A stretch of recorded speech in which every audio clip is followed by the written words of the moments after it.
வணக்கம். பகுத்துண்டு பல்லுயிர் ஓம்புதல் நூலோர் தொகுத்தவற்றுள் எல்லாம் தலை.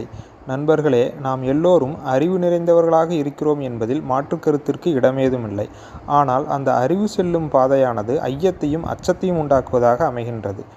இப்பூவுலகில் மனிதன் ஒழிந்த பிற உயிரினங்கள் தன் உயிர் மற்றும் உணவு தேடல்களில் எதிர்கொள்ளும் அபாயங்களை உணர்ந்து அதன் பாதைகளை மாற்றி விலகிச் செல்லவே முயல்கிறது.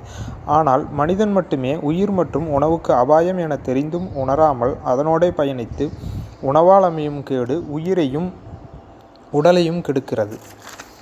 இப்பரந்த உலகில் வாழும் எல்லா உயிர்களுக்குமான வாழ்வியல் கூறுகளை நம் முன்னோர்கள் பொதுவில் பிரதானமாக இரண்டாக பிரித்தார்கள். அவை நிலமும் பொழுதும். உயிர் வாழ்வில் உடல் மன ஆரோக்கியத்திற்கு நிலம் பொழுதின் மீதான கவனம் முக்கிய அம்சமாக இருக்க வேண்டும். அதனோடு தொடர்புடையதாகவே உணவும் அமைய வேண்டும். ஆனால் தற்கால நவீன அறிவியல் நிலம் பொழுதிற்கும் உணவிற்கும் யாதொரு தொடர்பையும் இல்லாமல் ஒரு மாயையை கட்டமைத்துள்ளது. சிந்தித்து பாருங்கள்.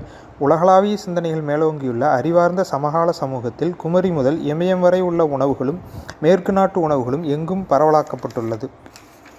நம்மில் நாம் இப்பொழுது எந்த உணவை யார் எப்பொழுது நினைத்தாலும் காலநேரம் பார்க்காமல் உடனே உண்ண இயலும்.